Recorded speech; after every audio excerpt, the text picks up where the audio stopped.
Hello everyone, welcome to NCERT novel. आज हम लोग यूपी असिस्टेंट टीचर का लास्ट प्रैक्टिस सेट करेंगे। इसके बाद अब सारे प्रैक्टिस फिनिश हो चुके हैं। देखिए, सबसे पहले हमने मैथ्स प्रैक्टिस सेट फिनिश कर दिया था, उसके बाद एसएसटी, और अब हमारा फिनिश हो रहा है कंपलसरी जीके का पेपर, जो कि जनरल पेपर है, सबको मिलना है। सेट 19 है, इसमें टोटल 20 सेट थे और इसमें से एक सेट जो था वो पूरा रिपीट था, तो यहाँ पर 19 सेट हैं टोटल। तो हम स्टार्ट करते हैं। साइंस का भी प्रैक्टिस सेट कंप्लीट हो चुके हैं। 6 मैथ्स 6 साइंस थे, फिर इसको 19 कर लेते हैं। महाभारत मूलतः किस रूप में जानी जाती थी? तो देखिए, स्टार्टिंग में महाभारत जो थी वो जय संहिता के नाम से जानी जाती थी, ठीक है। और महाभारत जो है ये इसका लास्ट है, अंतिम संस्करण कहलाता है महाभारत जिसको बोलते हैं। तो स्टार्टिंग जो थी, प्रारंभ में पूछा जाए तो जय संहिता हो जाएगा राइट आंसर। नेक्स्ट है, उत्तर प्रदेश में बौद्ध और जैनियों दोनों की प्रसिद्ध तीर्थ स्थली। देखिए, बुद्धिज़्म और जैनिज़्म दोनों के लिए जो बहुत ही ज़्यादा फेमस प्लेस है यूपी में स्पेशली, वो कौन सा है? कौशाम्बी है, ठीक है। कौशाम्बी, इसे याद रखिएगा। नेक्स्ट क्वेश्चन है, कृष्ण देव राय के दरबार में अष्टदिग्गज कौन थे? अष्टदिग्गज बोला जाता है कि 8 ही तेलुगु कवि थे जो किसके दरबार में थे? कृष्ण देव राय के दरबार में थे। बहुत इंपॉर्टेंट क्वेश्चन है। इनसे और भी कई सारे क्वेश्चन पुटअप होते हैं, जैसे इनको कौन सा एक टाइटल मिला था? आंध्र भोज का टाइटल मिला था। इसका जो टाइम था उसको एक तरीके से गोल्डन एरा भी कहते हैं, लिटरेचर का गोल्डन एरा यानी कि साहित्य का स्वर्ण युग कहा जाता है, और साथ लिटरेचर का क्लासिकल एरा भी बोला जाता है, ठीक है। तो ये सारे क्वेश्चन इनसे पूछे जाते हैं अलग अलग पेपर में। निम्न में से किसने निकास के सिद्धांत का प्रतिपादन किया था? निकास का सिद्धांत ये था दादाबाई नौरोजी का, ठीक है। नेक्स्ट है, कूका आंदोलन की नींव पड़ी थी। कूका आंदोलन जो है ये पंजाब से था, पंजाब में हुआ था, और इसके फाउंडर जो थे उनका नाम था भगत जवाहर मल, ये भी पूछा जाता है। नेक्स्ट है, किसने कहा था दरो दीवार पे हसरत की नज़र करते हैं, खुश रहो अहले वतन हम तो सफ़र करते हैं? ये वाजिद अली शाह की लाइन्स हैं। नेक्स्ट है, 1915-16 में 2 होम रूल लीग आरंभ की गई थी नेतृत्व में। ये किसके नेतृत्व में थी? तो ये तिलक और एनी बेसेंट के नेतृत्व में स्टार्ट की गई थी। 2 बेसेंट की मैगजीन थी कॉमनवेल्थ और न्यू इंडिया, और तिलक की थी मराठा और केसरी। उन दोनों के थ्रू इन्होंने क्या किया था? इसका पूरा प्रचार किया था, होम रूल लीग का। नेक्स्ट है, भारत के प्रथम और अंतिम भारतीय गवर्नर जनरल कौन थे? फर्स्ट और लास्ट इंडियन गवर्नर जनरल कौन थे? तो वो सी राजगोपालाचारी थे, ठीक है। नेक्स्ट क्वेश्चन है, भारतीय संविधान की उद्देशिका में संशोधन किया गया था। देखिए, प्रेम्बल में जो अमेंडमेंट हुआ था वो हुआ था 42nd कॉन्स्टिट्यूशनल अमेंडमेंट के थ्रू, जिसको मिनी कॉन्स्टिट्यूशन भी कहा जाता है, 1976 में हुआ था। और इसमें काफ़ी सारे उसमें फंडामेंटल राइट, डीपीएसपी, सब में इसमें अमेंडमेंट्स हुए थे ज़्यादातर, इसलिए इसे मिनी कॉन्स्टिट्यूशन कहा जाता है। और इसके थ्रू क्या किया गया था? इसमें 3 वर्ड्स जोड़े गए थे। 3 वर्ड्स वो कौन थे? सोशलिस्ट, सेक्युलर एंड इंटीग्रिटी, ठीक है। ये 3 वर्ड इसमें जोड़े गए थे, इनकी समाजवाद, पंथ निरपेक्ष और अखंडता, हिंदी में कहते हैं सोशलिस्ट, सेक्युलर और इंटीग्रिटी। नेक्स्ट है, कौन भारतीय गणतंत्र का प्रमुख होता है? देखिए, भारतीय गणतंत्र का प्रमुख जो हेड होता है वो भारत का राष्ट्रपति होता है, ठीक है। नेक्स्ट क्वेश्चन है, भारत में न्यायिक सक्रियता यानी कि जुडिशियल एक्टिविज्म जिसे कहते हैं वो किससे रिलेटेड होती है? वो पीआईएल से रिलेटेड होती है, जनहित याचिका से, ठीक है। पब्लिक इंटरेस्ट लिटिगेशन जिससे कहते हैं। नेक्स्ट है, पंचायत चुनाव होते हैं, ये हर 5 ईयर्स में होते हैं, ठीक है। तो प्रत्येक 5 वर्ष हो जाएगा। नेक्स्ट है, 10 दिसंबर सेलिब्रेट किया जाता है, ये मानवाधिकार दिवस के रूप में सेलिब्रेट किया जाता है, यानी कि ह्यूमन राइट्स डे, इस फॉर्म में ये सेलिब्रेट किया जाता है 10 दिसंबर, इसे याद रखिएगा। भारत में कितने राज्य तट रेखा से लगे हैं? तो टोटल 9 स्टेट हैं जो कि इसके कोस्टल हैं, ठीक है, कोस्टल स्टेट कहलाते हैं। ये 9 है। गुजरात से स्टार्ट होता है और इधर वेस्ट बंगाल पे जाके कहानी ख़त्म होती है, ठीक है। तो इधर गुजरात, महाराष्ट्र, गोवा, कर्नाटक, केरला, और फिर इधर तमिलनाडु, आंध्र प्रदेश और वेस्ट बंगाल। तो ये पूरा आपका ये सीक्वेंस होता है। इसके बाद नेक्स्ट क्वेश्चन है, निम्नलिखित में से कौन सी नदी पश्चिम की ओर बहती है? तो गंगा, गोदावरी और यमुना सारी क्या होती हैं? ये वेस्ट टू ईस्ट हैं, और जो आपकी ईस्ट टू वेस्ट है ये आपकी है नर्मदा, ठीक है। नर्मदा और ताप्ती रिवर भी कहते हैं। ये दोनों कौन सी हैं? ईस्ट वेस्ट हैं, पश्चिम की ओर बहती। लेटराइट मिट्टी है, ये बहुत ज़्यादा जो बारिश वाले प्लेसेस होते हैं वहाँ पे देखने को मिलती है लेटराइट सॉइल। तो ये आपका हो जाएगा इसका राइट आंसर महाराष्ट्र। ठीक है, इसका जो मेन एरिया होता है वो मालाबार, सुना होगा कोस्ट, मालाबार कोस्ट, वहाँ पे सबसे ज़्यादा देखने को मिलती है। और फिर उसके बाद तो मेन केरला वाला हो गया, केरला, लेकिन यहाँ पे ऑप्शन में है नहीं, तो सेकंड नंबर पे महाराष्ट्र हो जाएगा आपका। नेक्स्ट है, भारत में सर्वोत्तम खनिज तेल का कुआं खोदा गया। सबसे पहले खनिज तेल का कुआं जो खोदा गया वो माकूम में। ठीक है, नेक्स्ट है, केंद्रीय शुष्क भूमि खेती अनुसंधान संस्थान, ये कहाँ पर है? तो ये हैदराबाद में। ठीक है, ड्राई लैंड, ठीक है, शुष्क भूमि याद रखिएगा। नेक्स्ट है, आकाश नीला दिखाई पड़ता है क्योंकि, देखिए नीला इसलिए दिखाई पड़ता है क्योंकि जो ब्लू कलर जो होता है उसकी वेवलेंथ जो होती है वो कम होती है, वो बहुत कम होती है। तो वो जितनी कम चलकर वो क्या होगा, उसका स्कैटरिंग हो जाती है, प्रकीर्णन हो जाता है। तो जैसे ही सनराइज होता है वैसे ही क्या होता है, थोड़ी दूर चलकर ही ये ब्लू कलर क्या होता है, ये इसमें प्रकीर्णन हो जाता है, स्कैटरिंग हो जाता है, तो हमें आसमान नीला दिखाई देता है। उसके बाद ही डिस्टेंस वो क्रॉस करती है तब जाके उसका स्कैटरिंग हो पाती है, उसकी वेवलेंथ की रेड कलर की। इसीलिए हमें सनसेट के टाइम जो होता है वहाँ पर आसपास रेड दिखाई देता है।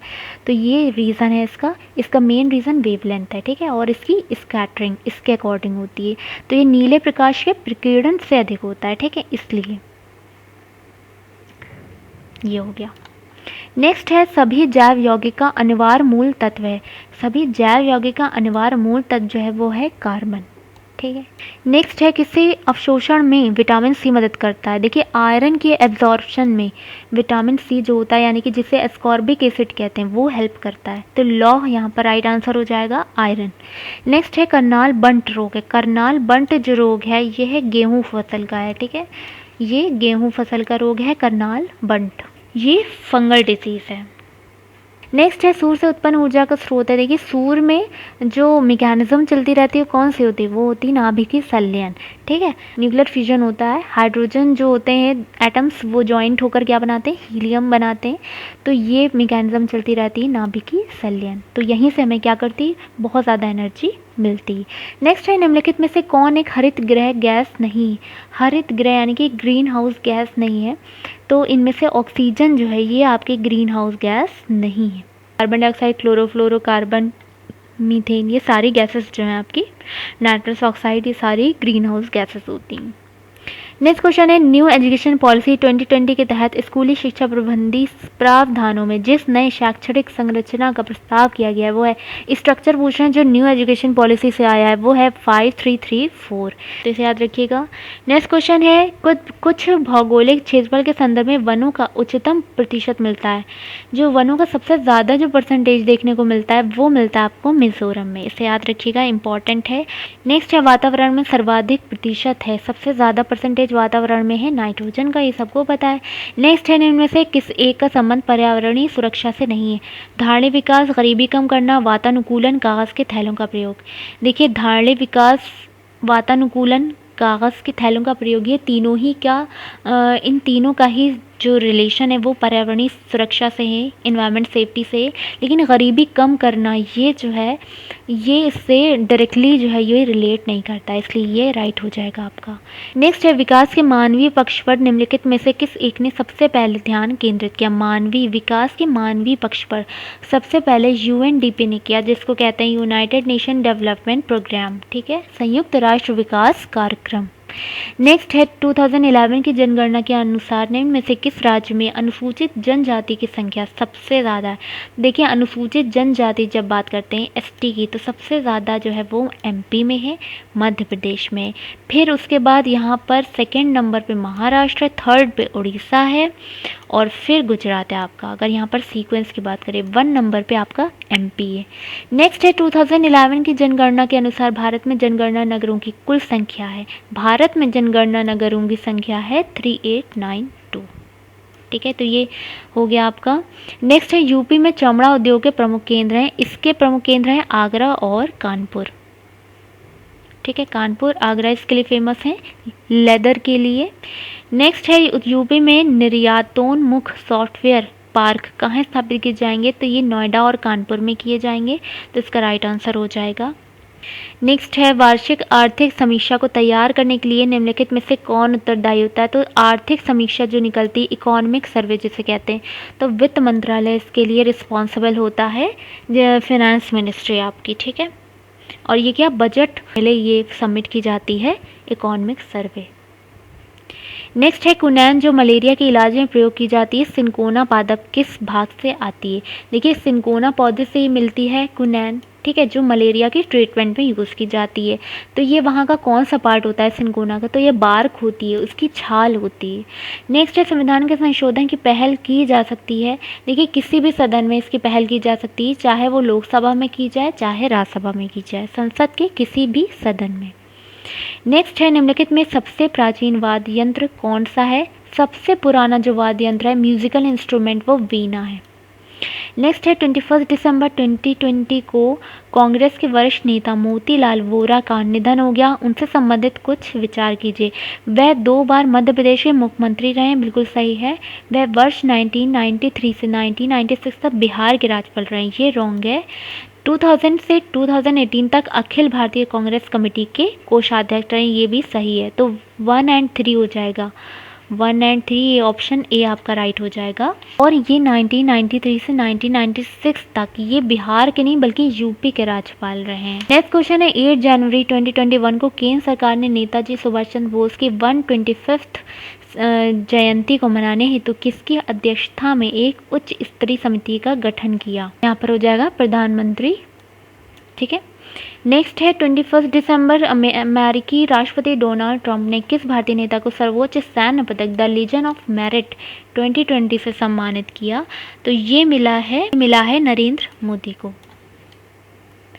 नेक्स्ट है राष्ट्रीय गणित दिवस कब मनाया गया।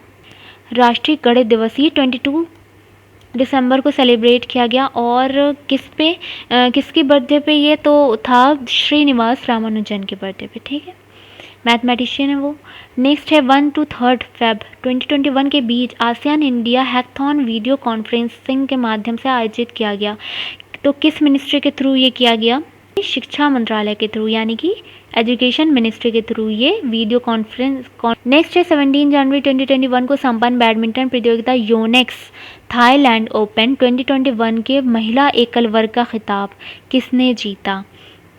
तो कैरोलिना मारिन ने ये जीता, सिंगल, ठीक है, फीमेल सिंगल, ये जो है कैरोलिना मारिन ने जीता था। नेक्स्ट है कॉफ़ी, कैफीन, तंबाकू हो जाएगा निकोटीन, ठीक है, रीजनिंग स्टार्ट हो रही है यहाँ से। नेक्स्ट है चैंटेड, तो इसका है ZEXKQBA। तो इसी तरह मे को क्या लिखा जाता है, तो देख लेते हैं यहाँ पे रिलेशन। यहाँ पे CZHE डी ए इधर EB, यहाँ पे रिलेशन जो है वो -3 का है, ठीक है। तो उसी तरह M का अगर हम -3 का रिलेशन देखें तो M का हमें मिलेगा J और A का X, Y का V, तो एक ही है, J से स्टार्ट। नेक्स्ट है और इसमें निकालना है जनवरी, अगस्त, जुलाई, नवंबर। तो देखिए ये 31 की होती है, जुलाई भी 31 की होती है, अगस्त भी 31 का होता है, बल्कि बस नवंबर जो होता है वो 30 का होता है। तो यही आपका ऑड हो जाएगा। नेक्स्ट है मोबाइल को ZAMSUM के रूप में लिखा जाता है, उसी कोड को ट्यूमर को लिखा जाएगा। तो देख लेते हैं रिलेशन। मोबाइल M आपका 13 हो गया, O 15 हो गया, B 2 हो गया, I 9 हो गया, L 12 हो गया आपका, E 5 हो गया। इधर देख लेते हैं Z आपका हो गया है 26, ये 1, 13, 19, 21, 13। तो यहाँ पर जो आपका रिलेशन है वो +13 से स्टार्ट है, ठीक है, +13 है, फिर +12 है, एक कम होता गया है, +11 है, इसको कॉपी में करके कीजिएगा, देख लीजिएगा, +10 है, फिर +9 है, फिर +8 है, ठीक है। तो इस तरह से अगर हम इसको करें तो T का +13 20 है, तो 6 इधर हो गए और आपका आ जाएगा 7, यानी कि G से आएगा, G स्टार्ट, G से एक ही ऑप्शन है, तो यही आपका राइट हो जाएगा, ठीक है। आगे देखने की ज़रूरत नहीं है। नेक्स्ट है, यदि परसों मंगलवार था तो अगले कल के बाद का दिन होगा। परसों देख लेते हैं। देखिए ये प्रेजेंट डे है, कल और परसों, यानी कि परसों मंगलवार, ये कह रहे हैं ट्यूसडे है, तो वेंसडे थर्सडे, आज प्रेजेंट डे में क्या है, थर्सडे है। अगले कल के बाद का दिन, अगले कल के बाद का दिन फ्राइडे एंड सैटरडे, ठीक है, यानी कि सैटरडे आपका शनिवार हो जाता है। नेक्स्ट है, अधिकतर लड़के क्रिकेट खेलकर खुश होते हैं, अधिकतर लड़कियां गुड़िया से खेलना पसंद करती हैं। लड़कियां लड़कों से ज़्यादा बुद्धिमान होती हैं। देखिए कंक्लूजन में कहीं भी इंटेलिजेंस की बात नहीं हो रही है, इसलिए यहाँ पर बिल्कुल रिलेट नहीं करेंगे, तो कंक्लूजन ये रॉन्ग हो गया है। तो आपका जाएगा निष्कर्ष असंगत है।